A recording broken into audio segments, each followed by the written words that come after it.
afuera, que pueden encontrar al lado del cartel, y si tienen el 75% de asistencias a este ciclo, pueden participar en la rifa, es decir, en 3 de estas 4 conferencias que conforman este ciclo.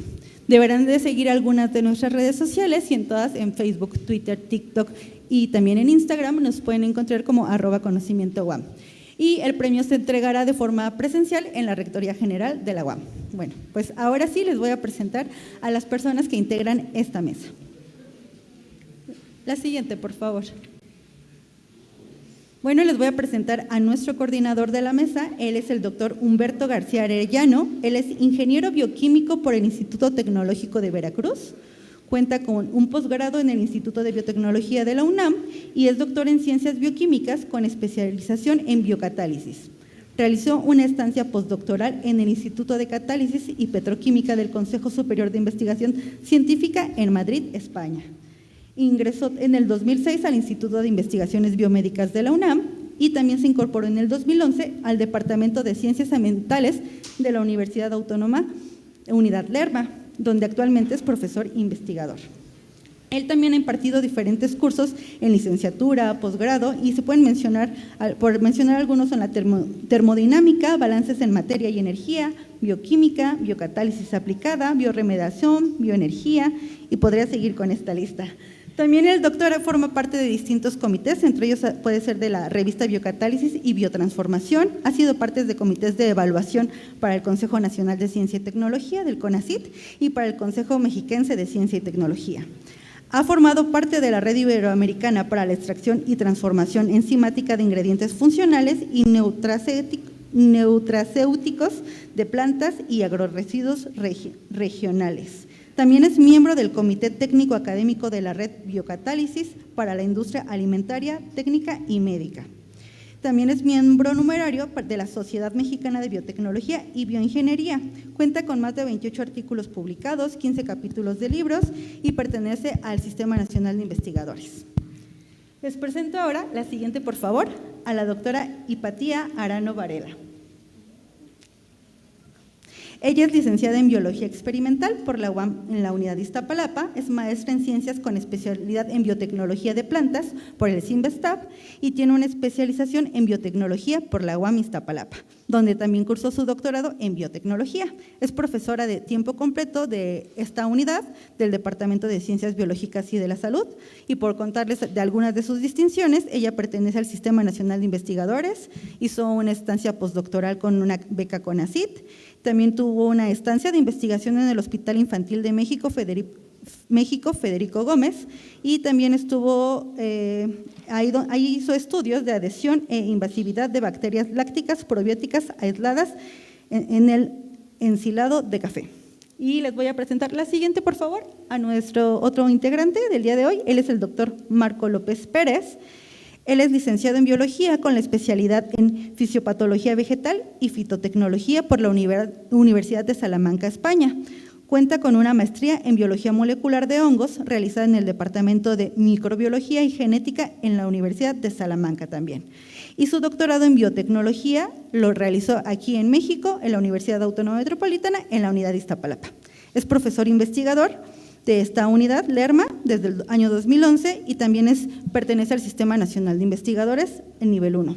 Sus principales áreas de investigación son resistencia a antibióticos, fisiología de crecimiento del medio sólido, control biológico con el uso de hongos y potencial biotecnológico de hongos macroscópicos. Ahora les voy a presentar a nuestra siguiente invitada, que es la doctora Judith Jiménez Guzmán. Ella es egresada de la licenciatura en Ingeniería de Alimentos por la UAM Iztapalapa, donde obtuvo el grado también de maestra y doctora en biotecnología, y en ambos casos tuvo la medalla al mérito universitario. Su especialidad es en biotecnología de productos lácteos.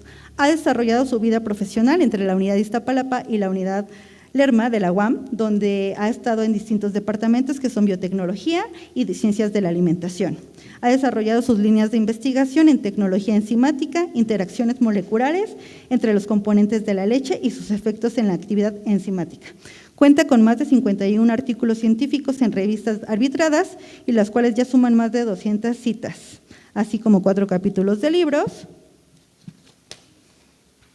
Ha dirigido tesis de maestría y doctorado y en el año 2004 obtuvo el Premio Nacional de Ciencia y Tecnología en Alimentos como asesora en la categoría estudiantil y fue finalista del mismo certamen en más de 3 ocasiones. Y pues como ven, tenemos una mesa muy completa con especialistas en el área y pues así como les dijimos que se llama esta mesa La biotecnología sale del laboratorio, aplicaciones en la vida actual. Entonces ahora les cedo la palabra al doctor Humberto, que nos va a adentrar un poquito al tema y luego les irá haciendo las preguntas a nuestros demás invitados. Gracias.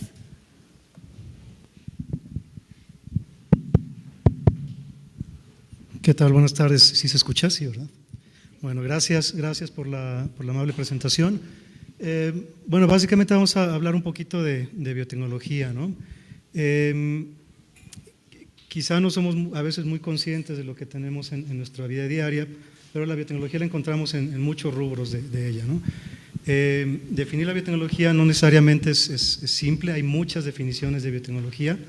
Tienen ahí en la pantalla algunas de ellas. Por ejemplo, las Naciones Unidas, a través del Convenio sobre Diversidad Biológica, definen a la biotecnología como toda aplicación tecnológica que utiliza sistemas biológicos y organismos vivos o sus derivados para la creación o modificación de productos o procesos para un uso específico.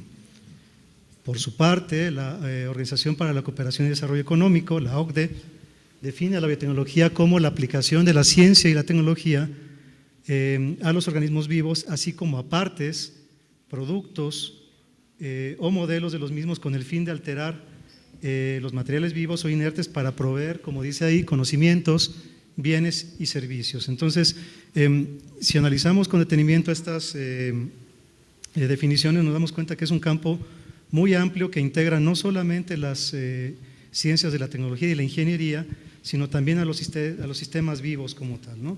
Y sistemas vivos de manera integral o partes de ellos, como dice ahí. Bien, el objetivo de esto es finalmente obtener siempre procesos o productos o bienes que sean benéficos para el ser humano. Como les comenté hace un momentito, a veces no somos necesariamente conscientes del impacto que tiene la biotecnología en nuestro día a día, pero si analizamos detenidamente podemos encontrar biotecnología en todas las ramas que ven también ahí abajo, ¿no? Pueden ir desde alimentos, la preparación de bebidas fermentadas, por ejemplo, bebidas alcohólicas, jugos, carnes, hasta la preparación y desarrollo de algunos fármacos. Entre ellos, pues muy recientemente tenemos el desarrollo de algunas vacunas contra el COVID con la pandemia que estamos sufriendo todavía, ¿no? La generación de biocombustibles, la generación de plásticos que puedan ser degradables y que con esto se contribuye a una mejora del medio ambiente, también es un área de la biotecnología y particularmente la biotecnología ambiental, que es muy importante. Y sin duda también un campo muy amplio en el desarrollo de la biotecnología tiene que ver con la generación de organismos transgénicos que puedan ser, sobre todo plantas transgénicas que puedan ser utilizadas para la alimentación humana y el desarrollo humano. ¿Me puede pasar la siguiente, por favor? La biotecnología ha estado ligada al desarrollo de la humanidad, ¿no? Encontramos biotecnología desde los orígenes de la humanidad. Aquí en esta línea de tiempo pueden ver, sí, en esta línea de tiempo pueden ver que en el desarrollo de las primeras sociedades primitivas humanas ya teníamos biotecnología. Bien, ahí tenemos ya la domesticación de plantas y animales, así como el desarrollo de la agricultura, y empezábamos a crear ya métodos de selección artificial para mejorar estos cultivos y adaptarlos a las condiciones más sedentarias que dieron desarrollo después a las civilizaciones. Ya por el año 6000 a 4000 antes de Cristo, ya las grandes civilizaciones como los sumerios, los babilonios, asirios y egipcios ya generaban sus propias bebidas alcohólicas como cerveza y vino y empezaban a desarrollar ya algunos productos fermentados como las levaduras, bueno, partiendo de microorganismos como las levaduras, como el vinagre. En el oriente del mundo, en sociedades en Medio Oriente, en Asia, ya cercanos al siglo IV después de Cristo, ya se tienen los primeros registros de la destilación de las primeras bebidas alcohólicas y productos fermentados como el queso y el yogurt. Bien, y en Mesoamérica también estuvimos desarrollando biotecnología. Ya las sociedades mesoamericanas desarrollaban bebidas fermentadas como el pulque, como el pozol, y con la llegada de los colonizadores españoles en 1521 se empezaron a desarrollar los procesos de destilación de algunas de estas bebidas y se dio el desarrollo del tequila. Teníamos también algunos alimentos preparados a base de hongos, como el Huitlacoche, que aparece ahí en la diapositiva, que bueno, ha derivado en el consumo de estos hongos que originalmente eran unos parásitos del maíz, ¿no? Todos estos datos que están viendo ahí corresponden a una etapa de la biotecnología que se conoce como biotecnología empírica o como la etapa empírica de la biotecnología, que se basaba básicamente en las observaciones del mundo cotidiano, ¿no? Con el desarrollo del método científico, estamos hablando ya de los años 1600, iniciaban a darse las primeras etapas del desarrollo del método científico, se empezó a sistematizar todo el conocimiento de la biotecnología que se tenía en ese entonces y empezaron a darse, digamos, pasos más grandes en este ámbito. Ya en 1680 tenemos el desarrollo del microscopio por Leeuwenhoek, todo el mundo conoce esa historia, y se empezaron a describir los primeros animáculos, así se les llamaba en aquel entonces a estos pequeños seres vivos que se veían a través de este microscopio. En 1867 llega Louis Pasteur y establece ya las bases científicas para el desarrollo de la biotecnología con el desarrollo del proceso de pasteurización de vino, debido a la observación de que el vino tenía precisamente algunos microorganismos que eran las levaduras con las cuales se preparaba. En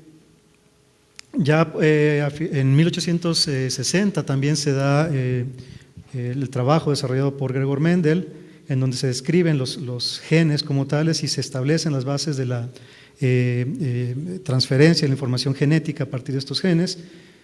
Y fíjense, ya en 1869 tenemos el primer experimento en donde se aísla el ADN. Bien, ya se empezaban a establecer estas ideas de que hay una información que se almacena en algunas moléculas dentro de la célula. ¿Me puede pasar la siguiente, por favor?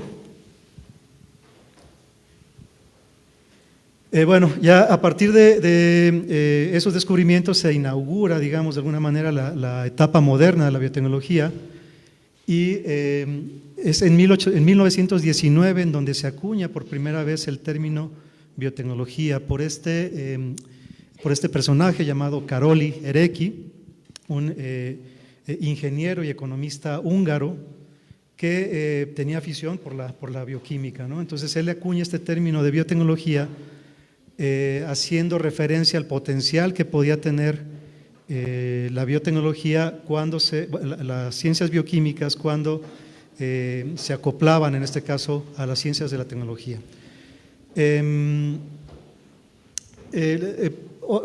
Uno de los eventos que quizá llaman más la atención en el desarrollo de la biotecnología es los experimentos realizados ya en 1951 por Maurice Wilkin y por Rosalind Franklin, que desencadenan la obtención de esa imagen icónica que da origen después al descubrimiento o al desarrollo de la teoría de la doble hélice, del modelo de la doble hélice del ADN, propuesto ya en 1953 por James Watson y Francis Crick, y a partir de ahí se tiene un crecimiento agigantado de la biotecnología en todos los ámbitos. Bien.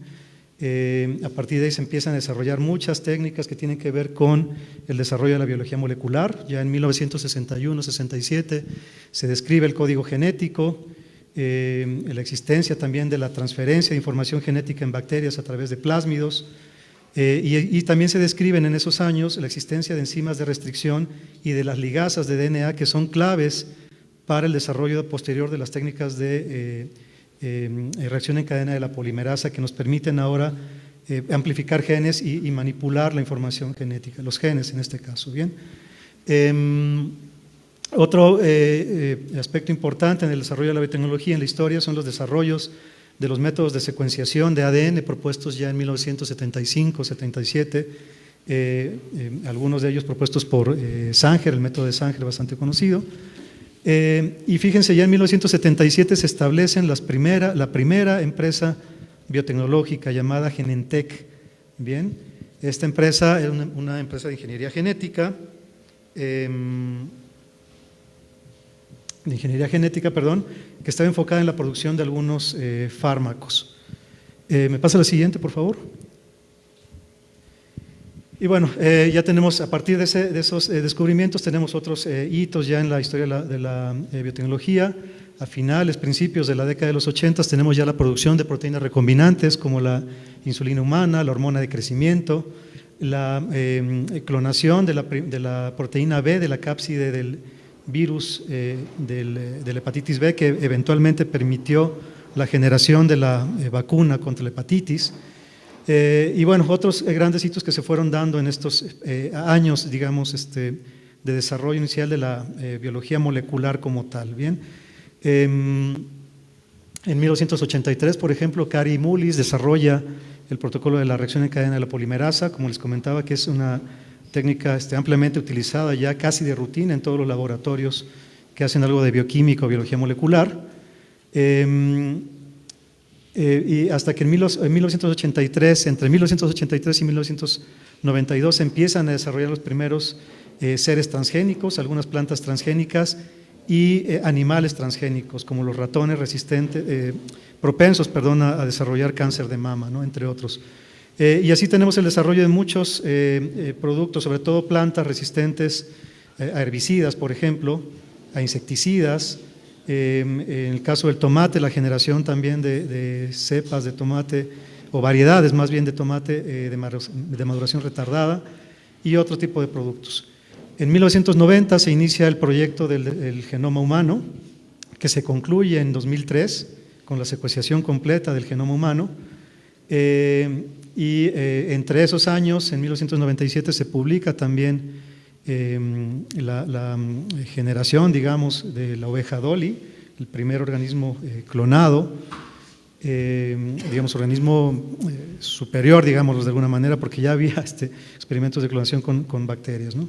Y a partir del principios de los años 2000 a la fecha hay un desarrollo notable en las técnicas de secuenciación de DNA que han desarrollado, que han tenido como consecuencia pues el desarrollo de la biotecnología como la conocemos actualmente, con la secuenciación ya masiva de muchos genomas, tanto de insectos, plantas y animales. Y bueno, finalmente en esta línea de tiempo llegamos al año 2019 con la declaración de la pandemia por COVID y ya con todo el fundamento, con todo el conocimiento que se había generado en la biotecnología en los años anteriores, bueno, pues se pudo generar se pudo desarrollar la vacuna o las vacunas contra este virus, ¿no?, y contender precisamente contra esta pandemia. Bueno, ¿me puede pasar la siguiente, por favor? Entonces, como les comentaba, la biotecnología no es una rama nueva, es un área que tiene ya bastantes años siguiéndonos al ser humano y que impacta en diferentes áreas. Esa figurita que tienen ahí finalmente resume algunas de las áreas de aplicación de la biotecnología. No sé si se alcanza a ver muy bien, pero tienen ahí las pantallas para apoyarse con esto. Se desarrollan 4 áreas principales dentro de la biotecnología roja, que está pintada de este lado, que tiene que ver con aspectos de salud, también se le conoce como biotecnología sanitaria.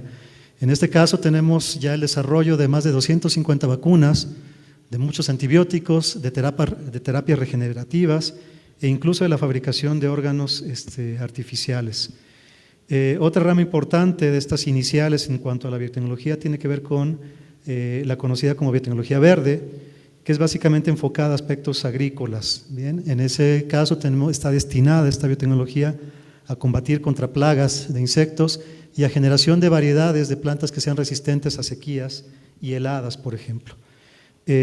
Una subrama que sale a partir de esta área de la biotecnología verde se le conoce como la biotecnología marrón, que tiene que ver con el aprovechamiento de suelos y terrenos áridos y la generación de plantas resistentes a sequías, por ejemplo.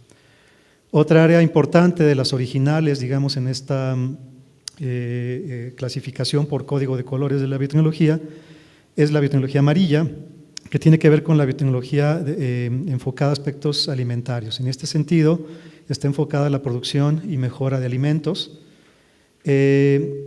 Y dentro el último de estos 4 grandes grupos iniciales de la biotecnología era la biotecnología blanca, o bien conocida también como la biotecnología industrial, que está enfocada en la mejora de procesos de fabricación, en el desarrollo, por ejemplo, de biocombustibles y, en términos generales, en promover una industria más eficiente y sostenible.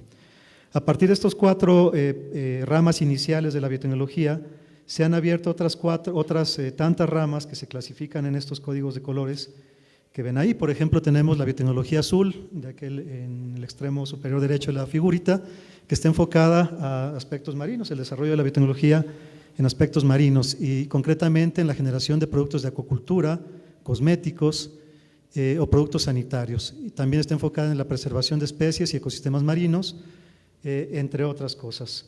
Tenemos la biotecnología gris, que tiene que ver con aspectos ambientales y con restauración ambiental, sobre todo de sitios contaminados.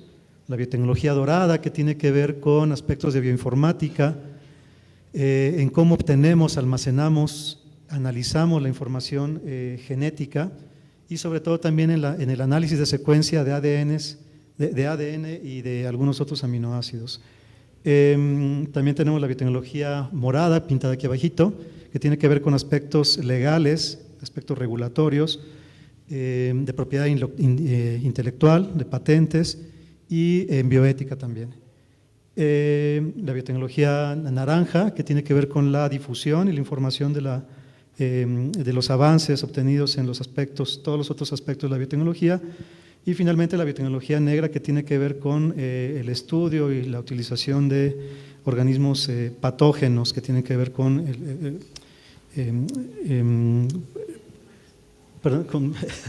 bioterrorismo. Sí, bueno, tiene que ver con algo de bioterrorismo, pero bueno, no es el fin ese, ¿no? Sino estudiar estudiar este tipo de organismos para encontrar soluciones a este tipo de enfermedades. Entonces, bueno, estas son las grandes ramas de la biotecnología que tenemos aquí. En la mesa que tenemos aquí están representados esas áreas están representadas por algunos de los participantes. Y bueno, en ese sentido le pediría yo a nuestros panelistas que nos contaran un poco acerca de lo que es su rama de aplicación en la biotecnología. Entonces, la primera pregunta que yo tendría aquí es: ¿en qué consiste la biotecnología alimentaria? Si nos ayuda, doctora Judith, con esto, ¿cuáles serían los campos de acción y objetivos de la biotecnología alimentaria? Sí, muchas gracias. No, la mía es la de alimentos.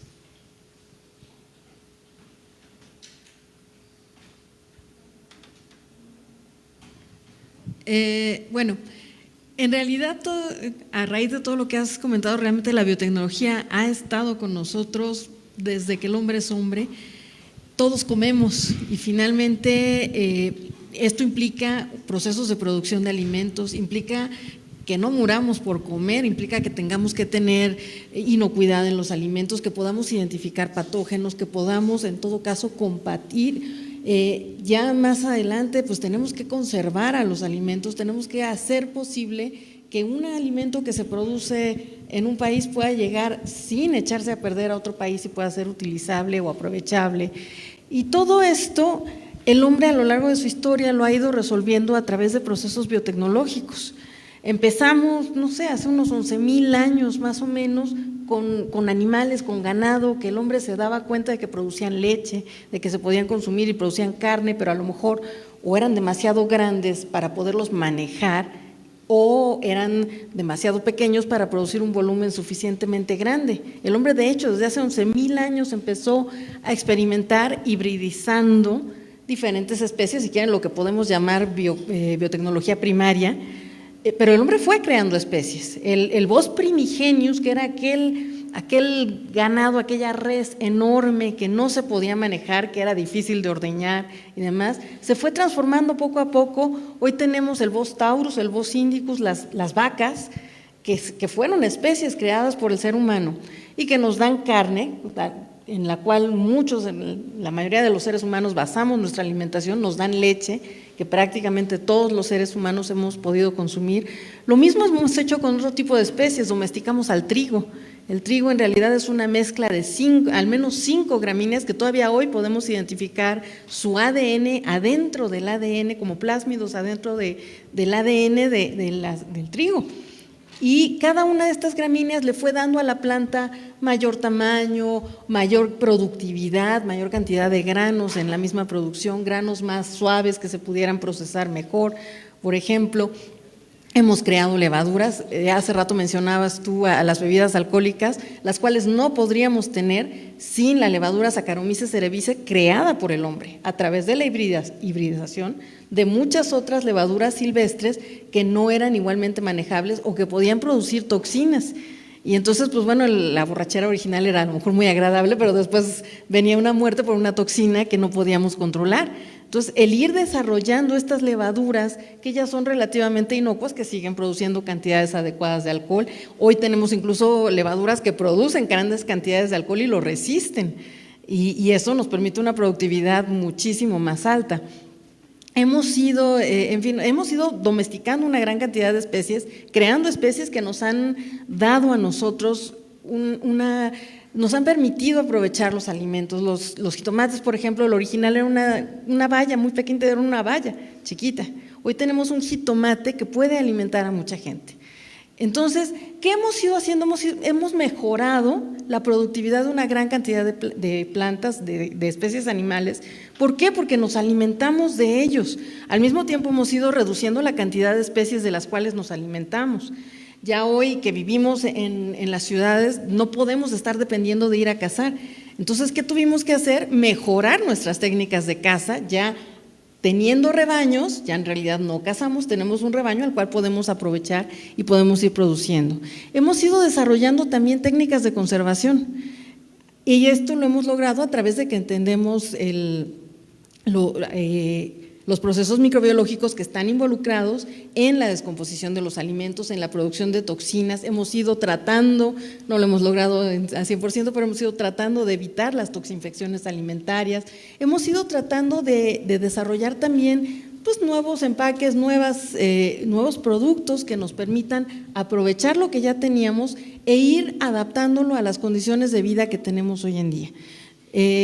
La biotecnología alimentaria en realidad se dedica desde la producción primaria, hemos ido mejorando todos los diferentes tipos de producción animal y vegetal y hemos ido desarrollando nuevos productos para satisfacer las necesidades que cada vez vamos desarrollando como sociedad en los diferentes países. Bien, gracias, doctora Judith. En el caso de la biotecnología sanitaria, biotecnología enfocada en salud, doctor Hipatia, ¿qué nos comentaría usted con esto? ¿En qué consiste esta biotecnología? ¿Cuáles son sus objetivos? ¿Cuál es su campo de acción? Sí, claro, bueno, mencionabas todos los aspectos que abarca la biotecnología y es una cosa tremenda, ¿no? Entonces estaba escuchando a la doctora Edith y qué cosas tan fantásticas tenemos en la parte de alimentos y en la parte de salud pues no se queda atrás, ¿no? Ha sido sumamente vital de entrada para la longevidad, ¿no? Nuestra esperanza de vida ha aumentado tremendamente. Somos capaces de controlar infecciones que hace 50 años probablemente eran mortales, ¿no?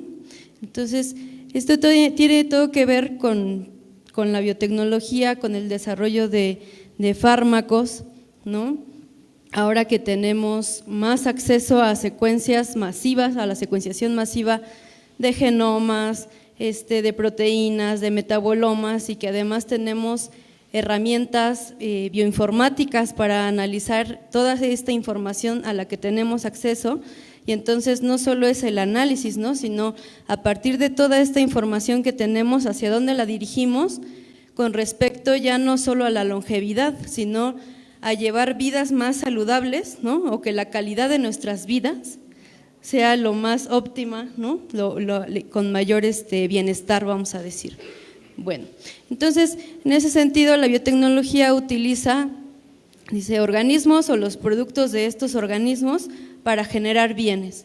Entonces tenemos productos derivados de plantas, por ejemplo, para el desarrollo de fármacos, están los microorganismos, los hongos, por ejemplo, a partir de ellos, a partir de Penicillium chrysogenum, bueno, que ahora ya es Penicillium rubens, se aisló la penicilina, ¿no? Ese fue un boom para la salud, un desarrollo biotecnológico.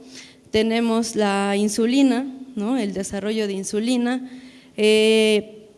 y bueno, ahora retomando esto de la secuenciación masiva, ahora ya se habla incluso de medicina personalizada.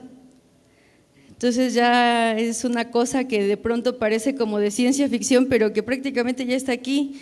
Y luego si incorporamos además la edición de genomas, entonces se hace una cosa más real, ¿no? Y luego ya tenemos que se imprimen órganos, ¿no? O no solo que se imprimen órganos, sino que somos ya capaces de producir órganos heterólogamente, ¿no? Por ejemplo, en cerdos. Y esto pues es como apenas el pico y es una cosa que sigue avanzando y que sigue creciendo. Entonces en cuestiones de salud hay muchísimo que hacer, ¿no? Muy bien, muchas gracias. Preguntaría también al doctor Marcos López lo mismo, ¿no? ¿En qué consiste la biotecnología ambiental? ¿Cuáles son los objetivos que podríamos localizar en la biotecnología ambiental? Y pues algunos campos de acción que vislumbre él. Bueno, ¿sí se me escucha? Bueno, híjole, me da mucho gusto que estén tantos de ustedes aquí, ¿sí? Está bien, tanto interés. Bueno, antes de entrar un poquito de forma específica a pormenorizar las cosas que pregunta el doctor Humberto, yo quería simplemente dejar en claro que el auge de la llamada biotecnología ambiental, desde mi punto de vista, mal llamada, porque es una subrama de la ecología microbiana, claramente, ¿sí?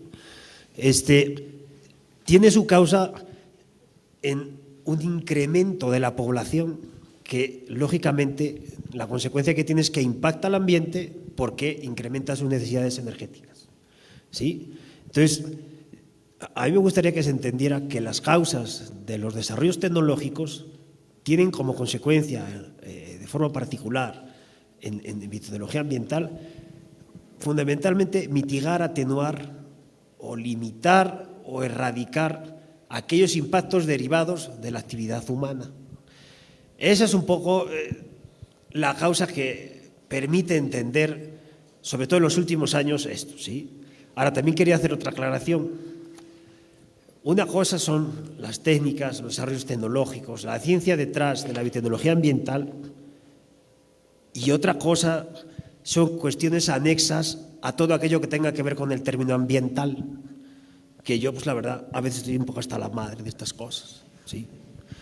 Entonces, ¿por qué se los comento? Porque, pues vamos a ver que, oye, la biotecnología ambiental sí tiene que ver con el agua, sí, hay que incrementar las disposiciones de recursos hídricos para poder permitir el desarrollo sustentable de las poblaciones, está bien. Oye, que la energía, sí, hay mucha demagogia en estas cosas, pero la bioremediación, por supuesto, ¿no? A veces,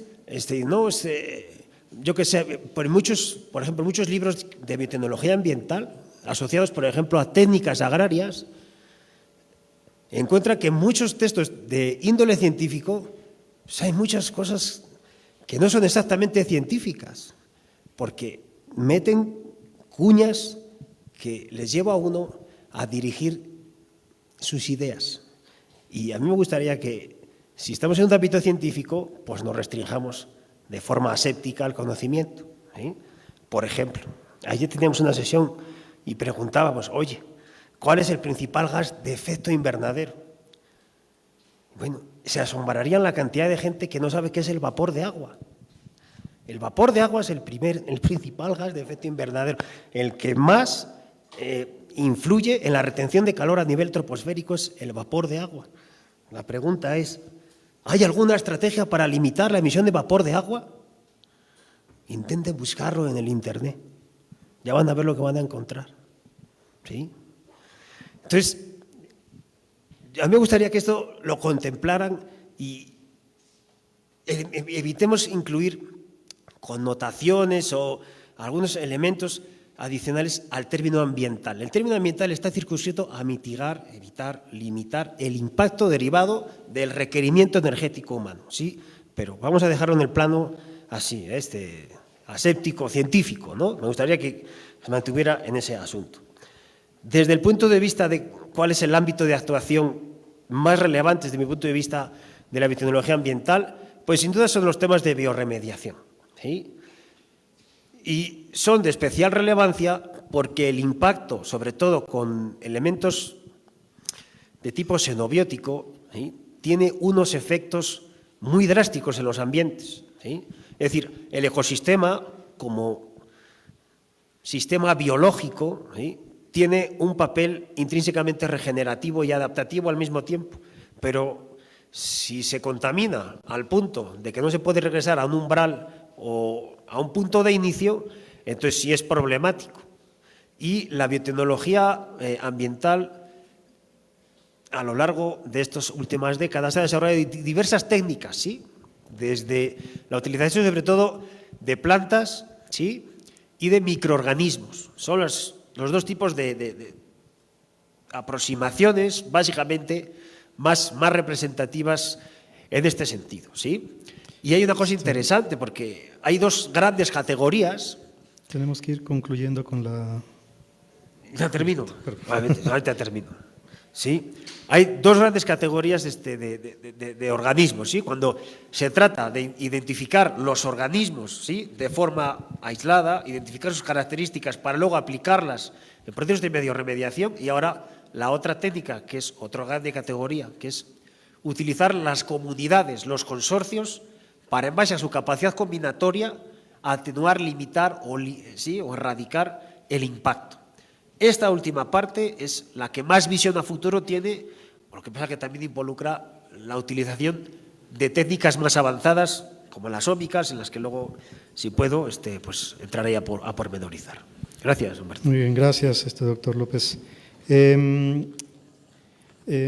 Otra pregunta que surge, que consideramos que es importante responder, es ¿cuál es el impacto que ha tenido la biotecnología en la actualidad? ¿Cuáles dirían ustedes que son las aplicaciones más notables en cada una de estas ramas que encontramos a la actualidad? Y para esto le pediría a la doctora Hipatia si nos puede comentar desde el punto de vista del área de biotecnología sanitaria, cuáles serían estas aportaciones notables actualmente de esta rama.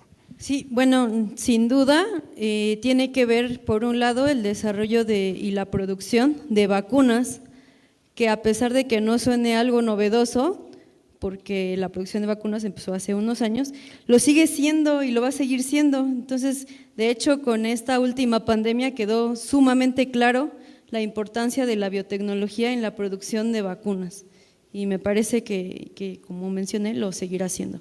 Otro aspecto tiene que ver con el desarrollo de fármacos de origen natural que tenga la menor cantidad de efectos secundarios posibles. Eso sigue siendo una cosa relevante, y en ese aspecto las plantas son una fuente principal de este tipo de compuestos, y también los organismos que están asociados a ellos, y en este aspecto entran, por ejemplo, los hongos filamentosos, a partir de los cuales originalmente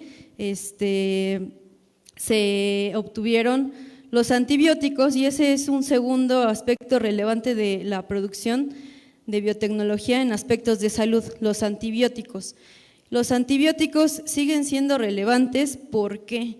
Porque la gente cuando llega a los hospitales, ya se ha demostrado, y hay muchísimos datos, y hay evidencia de que no mueren, más del 50% no mueren por la enfermedad a partir de la cual fueron ingresados, sino más bien es a causas de infecciones bacterianas captadas durante su internamiento. Entonces, esto es complejo, porque entonces los antibióticos que se tienen en la actualidad ya no son suficientes para hacer frente a estas nuevas bacterias que han creado, más bien que han estado adquiriendo elementos moleculares que les permiten resistir a esos antibióticos, y entonces sigue siendo un tema relevante y sigue siendo un tema súper importante la búsqueda de antibióticos.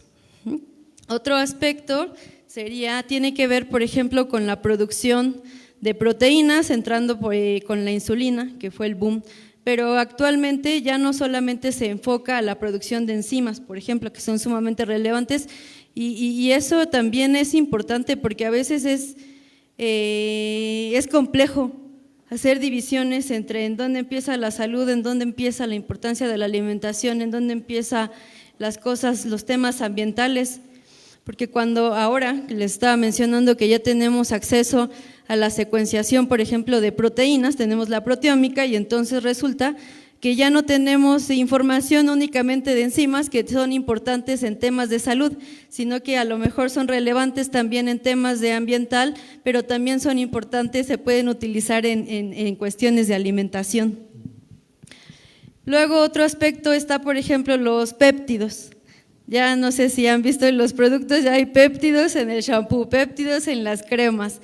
Si consultamos, por ejemplo, a los dermatólogos, hay las cremas, tratamiento y tal, y no te olvides de tus péptidos, y entonces ya los péptidos, ¿no? Y entonces ahora vemos péptidos por todos lados, y es una cosa fascinante, ¿no? Y va a seguir creciendo.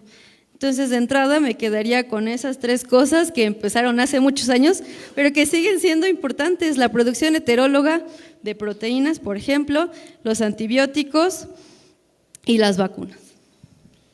Muy bien, muchas gracias, doctor Hipatia. Doctor Marcos, la misma pregunta: ¿cuál es el impacto que ha tenido la biotecnología ambiental? ¿Cuáles son las aplicaciones más notables en esta área en la actualidad? Bueno, hay varias, ¿sí? Yo la primera en la que me centraría es, sobre todo del aspecto agrario, el desarrollo de técnicas asociadas a la atenuación del efecto de la adición de fitoquímicos y de otro montón de aditivos que se tienen que utilizar en toda actividad agrícola, ¿sí? Entonces, la biotecnología ambiental está muy asociada a procesos de biocontrol, ¿sí? Es decir, la utilización de organismos que, asociados a distintos tratamientos, no de forma única, sino de forma integrada, tienen un resultado muy bueno, ¿sí? Pero esto hay que entenderlo en términos otra vez energéticos, ¿sí? Es decir, la utilización de organismos desde un punto de vista energético tiene como consecuencia la generación de residuos de baja entropía, es decir, potencialmente reciclables de forma muy barata por el ecosistema. Y esto es lo que ha facilitado mucho que llegue mucha financiación a la biotecnología ambiental, ¿sí? Porque cada vez se demandan este tipo de cosas más en los mercados. Si se dan cuenta, estas cuestiones ya de… No es tanto la biotecnología más industrial, pero sí ha crecido mucho el sector de los cultivos que llaman orgánicos, ¿sí? Son muy discutibles, vamos a decir eso, pero quiero decir que es un área de mercado que en cierto sentido pues favorece esto, ¿no? Entonces la parte de biocontrol es interesante, por supuesto el área de bioremediación, ¿sí? Antes hablaba un poquito de esto, el impacto de ecosistemas de forma masiva, sobre todo con xenobióticos, es tremendo, ¿sí? Es tremendo, yo qué sé, estamos hablando de el impacto de las mareas negras, ¿sí? O yo qué sé, con hidrocarburos, por otro tipo de, ya no solo en cuerpos y masas de agua, sino en zonas terrestres, pues limita mucho y afecta mucho la dinámica ecosistémica. Entonces, la parte de bioremediación pues es muy interesante, y en ese sitio podríamos hablar de organismos que son cosmopolitas y que tienen metabolitos, ¿sí? Bueno, no metabolismos, metabolismos con una capacidad adaptativa enorme, ¿no? Entonces, tenemos casos como, por ejemplo, las bacterias pseudomonas, ¿sí? Son muy utilizadas en este sentido. Entonces, esos dos son, desde mi punto de vista, los dos elementos que habría que poner más el acento en biotecnología ambiental, ¿sí? Podría haber otras muchas más cosas, pero por la brevedad del contexto y del formato, entonces vamos a dejarlo aquí. Muy bien. Gracias, doctor López. Doctora Judith, la misma pregunta, ¿no? El impacto que tiene la biotecnología, los desarrollos y aplicaciones más importantes en el área de alimentos. No es una antes, por favor. Bueno. Ok. Yo aquí lo dividiría en diferentes cosas. Primero, producción primaria de los alimentos. Hoy en día tenemos cultivos que ya son resistentes, que tienen mejores rendimientos, que pueden producir una buena cantidad de grano, de producto, de fruta o lo que sea, con menores cantidades de agua, con algunos incluso con menores cantidades, como son resistentes a ciertas plagas, podemos utilizar menores cantidades de pesticida, por ejemplo, o podemos no utilizar pesticidas en algunos de los casos. Podemos utilizar microorganismos para asegurarnos que la fuente de nitrógeno y de los suelos pueda ser la adecuada sin necesidad de un uso excesivo de fertilizantes, por ejemplo. En cuanto a producción primaria, se ha avanzado muchísimo gracias a esta comprensión que se tiene hoy tanto de la planta como de los microorganismos que están viviendo en ese ecosistema o la modificación que hemos hecho. Hemos avanzado también mucho en cuanto a la modificación de los cultivos que utilizamos. Tú hablabas hace rato, hablabas del alcohol, que yo creo que para el ser humano es primordial, fundamental, pero no solamente consumimos alcohol como derivado de las fermentaciones, tenemos todos los embutidos, el salami, los chorizos y demás, son productos fermentados. En los lácteos, desde la crema, la mantequilla, los quesos, todas las bebidas lácteas, prácticamente todas son fermentadas. Tenemos fermentaciones en frutas, en verduras, muchos métodos de conservación se basan en esto.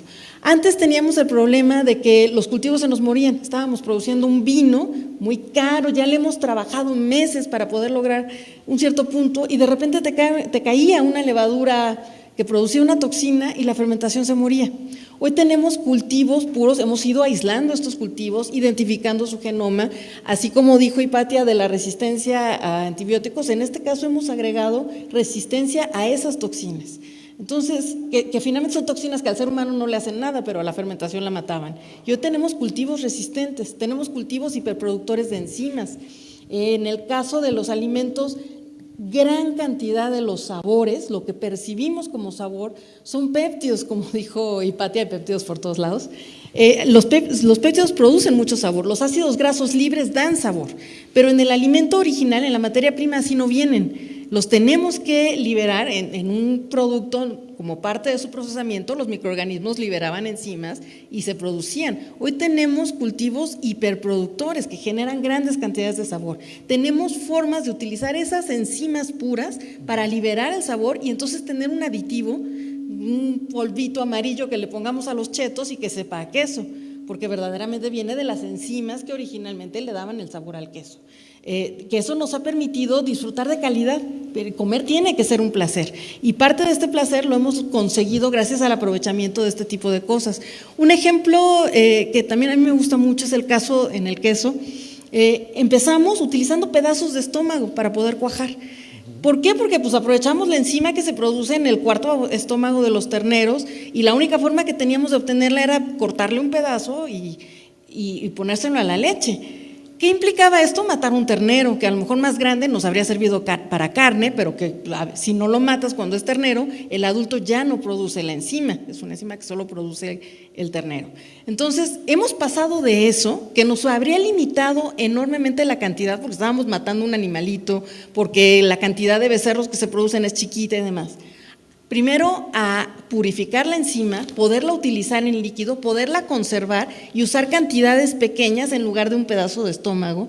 De ahí fuimos pasando a ver que hay microorganismos que producen proteasas que también cuajan la leche, que podemos utilizar en este sentido, pero que son proteasas inespecíficas y por lo tanto nos dan otros sabores que no eran los originales del queso, que en algunos casos pueden llegar a ser desagradables. Hoy en día el ADN de la quimosina, que es la enzima que producía originalmente el ternero, ya fue clonado en levaduras, en hongos, en bacterias y lo producimos. Tenemos quimosina recombinante que es idéntica a la del ternero original al que le cortábamos un pedazo y hoy la utilizamos para producir quesos de muy alta calidad, que tienen el mismo sabor de los quesos originales, que nos permiten una vida larga de anaquel. Las proteasas inespecíficas se acaban el queso a la larga y esto nos ha permitido mejorar en general la calidad de los alimentos que consumimos. Muy bien, muchas gracias, doctora Judith. Finalmente, y a manera de cierre, muy brevemente les preguntaría, ¿cuál es el futuro de la biotecnología? ¿Cuáles son las perspectivas que tenemos en cada una de las áreas? Y me gustaría empezar aquí por el doctor López, si nos podría… Bueno, mire, en términos de la biotecnología ambiental, yo borraría este término ahora y me centraría en microbiología ambiental, ¿sí? Porque la biotecnología ambiental es una subrama que lo que hace es especifica hacia dónde se orientan las tecnologías para generar un bien, pero en realidad el potencial de la biotecnología ambiental viene precedido de la microbiología ambiental. Y tenemos que entender que la mayoría de las cosas no las sabemos. O sea, tenemos una soberbia tremenda. Por el poder extrapolar, quizá a veces asumimos que sabemos las cosas, pero debajo de una piedra o en la orilla de un río podemos encontrar bacterias, actividades, genes, rutas genéticas, que podemos diversificar en otras ramas de la biotecnología, ¿sí? Yo les diría que desde el punto de vista microbiológico, el potencial ambiental está todavía la mayor parte sin descubrir. Estamos hablando de antibióticos, de fármacos, de promotores de expresión, de muchísimos elementos que solo van a ser trasladados, ¿sí?, al ámbito de la biotecnología una vez que pasen primero por el filtro microbiológico, ¿sí? La parte de análisis metagenómico, de obtención de información, ¿sí?, y de análisis posterior, que requiere muchas cantidades, muchas inversiones en equipos de cómputo, en cómo se articula ese tipo de información, cómo se expresa, es el sustrato fundamental que luego, una vez ya analizado, transita ya la parte biotecnológica, ¿sí? Entonces, desde mi punto de vista, el futuro y la perspectiva y el desarrollo tecnológico de este tipo de biotecnología pasa por fomentar, sí, por profundizar en análisis de microbiología ambiental, porque es el sustrato, la cantidad de información que mayor potencial tiene. Esto es, yo le diría, como elemento fundamental. Sí. Muchas gracias, doctor Marcos. Doctora Judith, su opinión respecto a las perspectivas que puede tener la biotecnología alimentaria. Bueno, aquí voy a irme más rápido, porque son muchas. Primero que nada, tenemos que estar conscientes todos que no vamos a dejar de comer, no podemos dejar de comer porque nos morimos todos. Y que tenemos un planeta, ahí estoy poniendo, este es un estudio de la ONU de 2014, está publicado. Esta es la cantidad, ese círculo que ustedes ven ahí es la cantidad de planeta que no es agua y que no es hielo. O sea, donde podemos vivir, producir alimentos, trabajar, movernos y demás. De eso, más o menos la mitad, estamos hablando de las selvas, de los bosques, de cosas que ya no deberíamos tocar más. La otra mitad, lo que está verde y las bolitas chiquitas, en realidad es la parte donde ya vivimos, donde ya producimos alimentos, donde vamos a la escuela y tenemos hijos y demás. Y esto ya lo estamos usando y ya hoy producimos la cantidad de alimentos que estamos produciendo. Tenemos que modificar la forma de producción de alimentos y hacerla más eficiente, porque además la población sigue creciendo. En diciembre nació el ser humano 8,000 millones y van a seguir naciendo y todos tenemos derecho a comer. Entonces hay que garantizar el abasto alimentario para empezar. No queremos llegar a un momento en que alguien tenga que decidir quién come y quién no, por derecho o por tarjetas o por lo que sea. En ese sentido, la biotecnología alimentaria junto con la biotecnología agrícola y junto con otras ramas, porque en realidad no hay una solución única, tiene que ayudar a producir mejores rendimientos, a poder volver a utilizar esas zonas que ya se erosionaron, que ahorita no son utilizables, los desiertos, como decía Marcos hace rato. Hay que encontrar la forma de producir alimentos en lo que ya está, mejorar esa producción, aumentar la productividad, mejorar la calidad nutricional de lo que estamos produciendo y hacer plantas que nos requieran menos daño ambiental. Tenemos que estar también conscientes de que la producción de alimentos puede contaminar el ambiente. En este sentido, pues bueno, tenemos que otra vez mejorar las plantas para tratar de reducir la cantidad de pesticidas, tratar de reducir la cantidad de fertilizante, tratar de aprovechar el terreno que ya tenemos en duplicar el tipo de especies que estamos produciendo allí, en tratar los efluentes que estamos produciendo. La industria de alimentos produce una gran cantidad de efluentes con una DBO alta y, como dijo hace rato Marcos, la bioremediación puede utilizarse para reducir el impacto ambiental y la huella de carbono de todas estas industrias. Me pasa la siguiente, por favor. Otra parte en la que también tenemos que cuidar está en nuestra propia nutrición como seres humanos, que también es necesario garantizar. Seguimos con una deuda enorme con la sociedad sobre la inocuidad alimentaria. Aunque no lo crean, en Estados Unidos, que sí tienen estadísticas, 1 de cada 3 gringos se enferman del estómago al menos una vez por año. En México es muchísimo más. Y esto es por patógenos que vienen en los alimentos y que no hemos podido terminar de controlar. Por un lado están las buenas prácticas de manufactura, pero podemos tener producción de bacteriocinas, uso de cultivos que puedan controlar el crecimiento de esos microorganismos patógenos que vienen en los alimentos.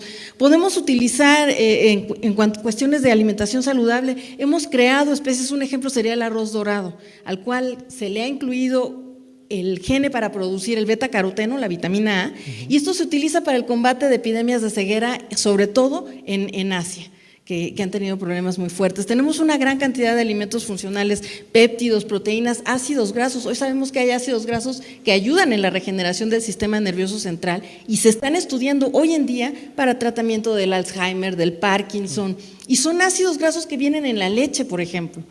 Tenemos que garantizar que todo el mundo pueda tener acceso a la comida, por lo tanto tenemos que aumentar el tiempo de la vida de anaquel, tenemos que garantizar que resista cuando deja de estar en el refrigerador, y esto lo hacemos otra vez a través de microorganismos que puedan producir compuestos que controlen el alimento como tal, generando empaques, bioempaques a partir de proteínas o de compuestos vegetales, o en algunos casos animales, que nos puedan ayudar a conservar.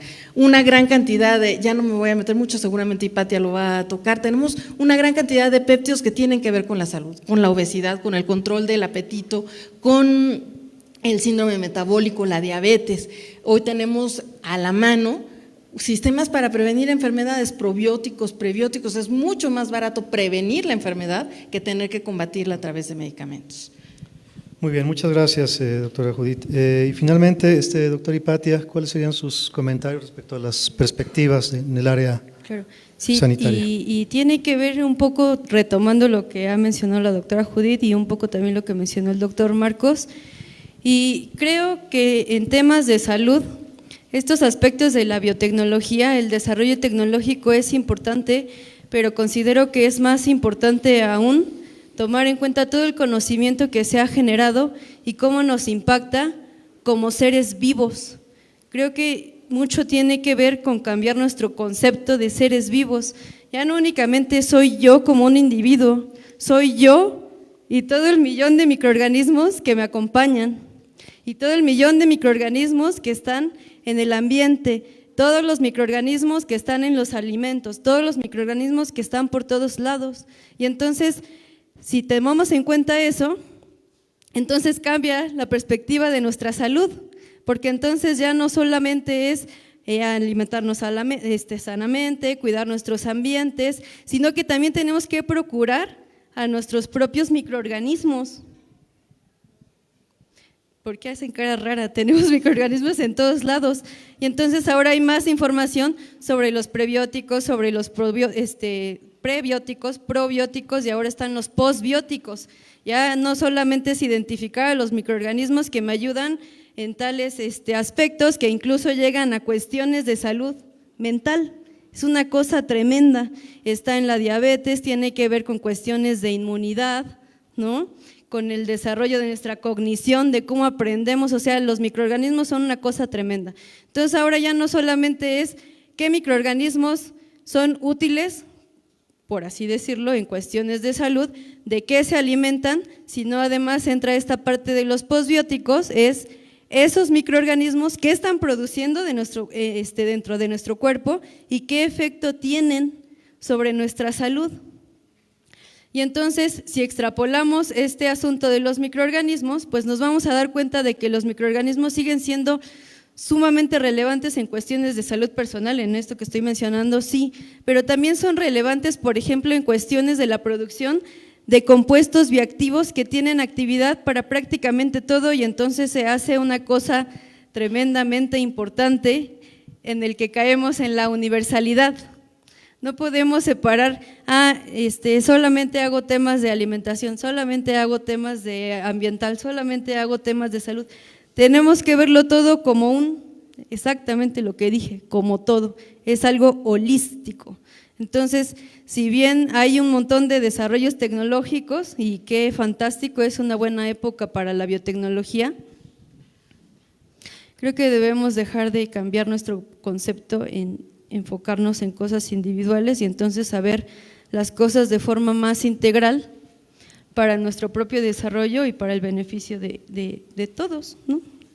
Lo que abarca a todos, individuos, el ambiente, el planeta y nuestro bienestar.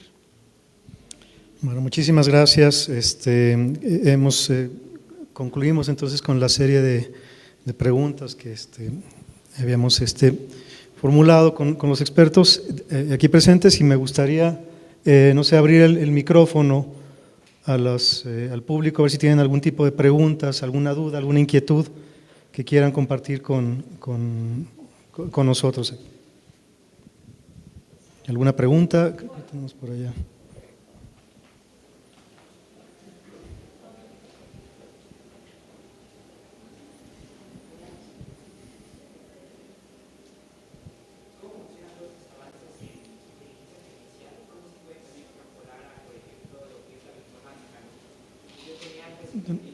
Perdona, pero no te escucho muy bien, no te escucha muy bien.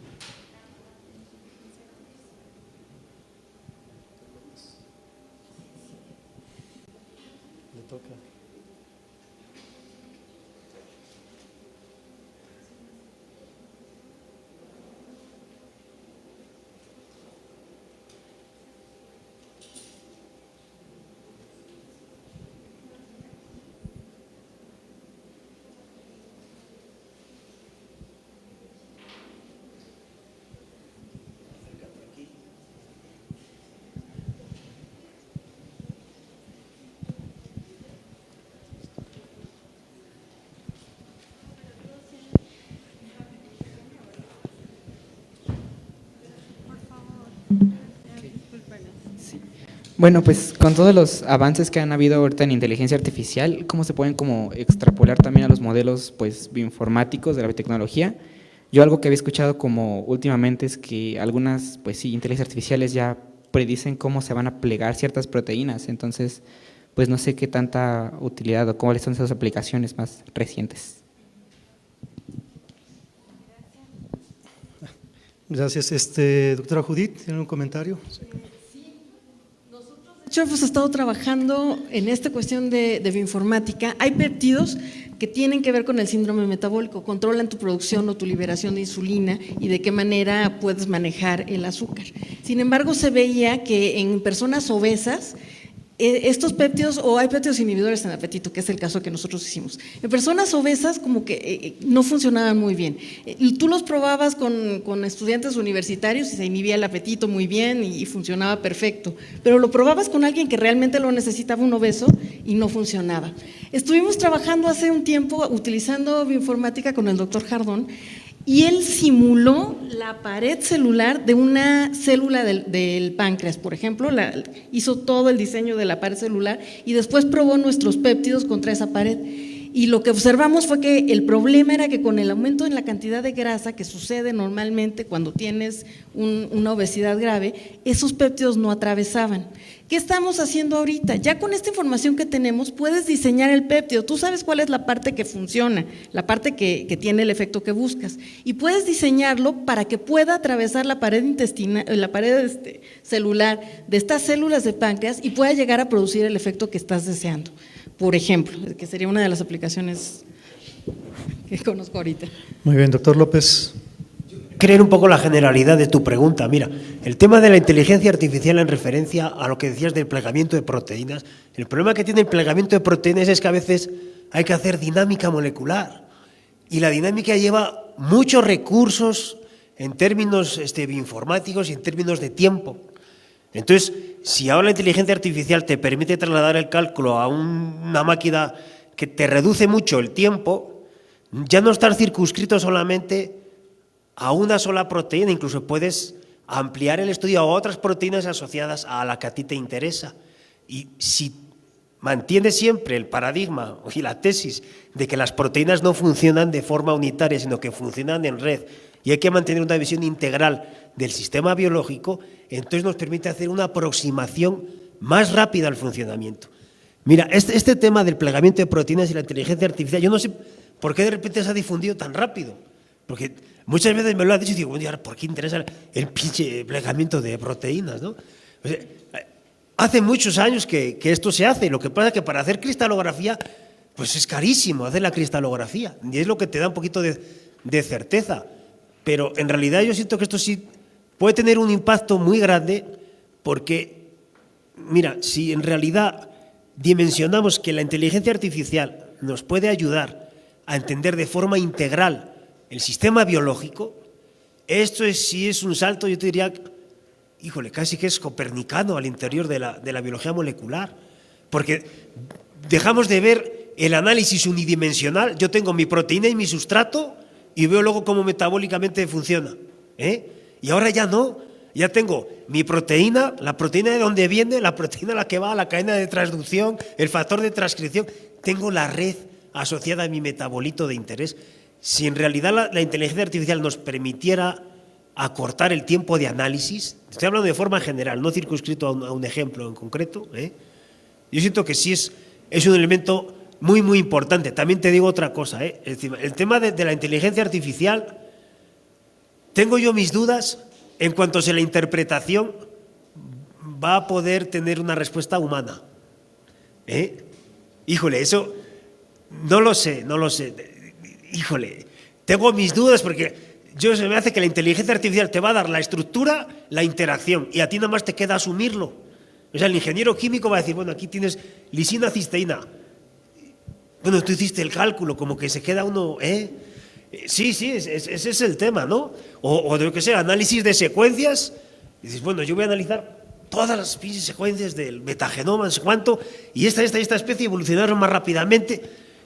¿Cómo te explico? Se deja las conclusiones en manos de un algoritmo de inteligencia artificial que, si por casualidad tiene algún parámetro matemático no exactamente ajustado, también lleva su historia, O sea, yo siento que estamos en el problema cuando empezó la bioinformática, que había muchos datos y pocos técnicos para analizarlo. No existe por ahí Luis Mario, pero seguramente sabe de qué hablo. Entonces, pues yo creo que esto hay que considerarlo, pero bueno, me parece interesante este aporte. ¿Sí? Gracias. ¿Alguien más? ¿Sí?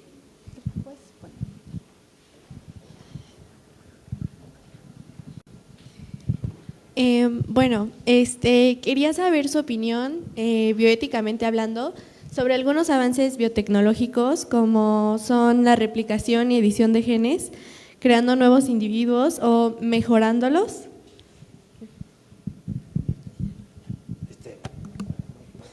Es una cuestión de delgadas líneas todavía, ¿no? De hecho, todavía antes de llegar a la edición de genomas, todavía estamos con el aborto.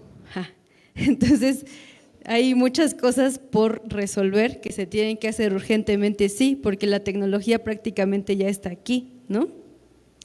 Entonces, en ese aspecto, pues sí tendríamos que volver a juntarnos de diferentes instituciones y entonces hacer esto, ¿no? Mesas, y entonces, ¿qué opinas? ¿Qué es un organismo vivo? ¿Hasta dónde sí? ¿Hasta dónde no?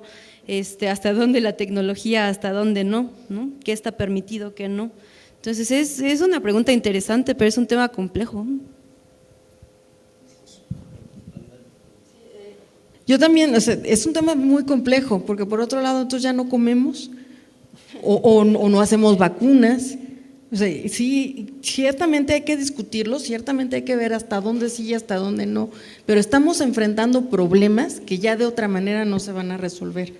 Entonces, habría que realmente juzgar, que no es muy difícil ni es el motivo de ahorita, yo no sería experta en ese sentido, pero es muy complicado, o sea, tomar una decisión. Finalmente comes carne, estás matando una vaca, entonces pues bioéticamente hablando está bien comer o no, y la vaca también se come una planta que también está viva, o sea, te estás poniendo, es complicado, es un problema muy complejo y yo creo que se puede pasar horas antes de resolverlo. Un comentario en este sentido, mira, yo siento que estos debates son un poco farragosos, pero se hacen farragosos por una cuestión muy sencilla. cuando todo el mundo quiere participar y se le da la misma validez al argumento que se pone sobre la mesa, cometemos un error, ¿sí? Es distinto poner sobre la mesa un argumento basado en la evidencia científica que en la opinión, ¿sí? Entonces, podemos opinar, pero es distinto dejar sobre la mesa, esto está publicado, certificado y demostrado, y por lo tanto no está sujeto a tu opinión, que alguien que llega y da su opinión, aunque esté muy fundamentada y muy semántica y sintácticamente articulada, aunque esté muy bien, ¿eh? Entonces, híjole, yo siento que es inevitable la parte de manipulación genética en determinados elementos. La edición genética ya hay, yo creo, bastantes desarrollos tecnológicos donde ya se está considerando. Hace muchos años se hace el diagnóstico preimplantacional para saber si una pareja que va a tener descendencia, pues hay que hacer una selección de embriones para ver cuál es el que va a implantarse, ¿sí? No es una cuestión que ahora me gustaría meterme en el tema que comentaba Hipatia, porque, híjole, es muy largo y muchos detalles, muchos pormenores, y volvemos a lo que te decía. Yo siento que, efectivamente, aunque es un ámbito de discusión en el que hay que aceptar personas con distinta formación académica, desde las ciencias hasta las letras, sí hay que distinguir que los argumentos, hay unos que tienen evidencia científica y empírica, ¿sí?, al que se ha llegado por técnicas experimentales y método científico, y no a través de la opinión, ¿sí? Porque si empezamos con la opinión, entonces empezamos con el relativismo, y si empezamos con el relativismo, entonces yo me voy de aquí, así de claro, ¿sí? O sea, hay cosas que no están sujetas a discusión, porque entonces ¿para qué hacemos ciencia, no? El método científico es bien claro.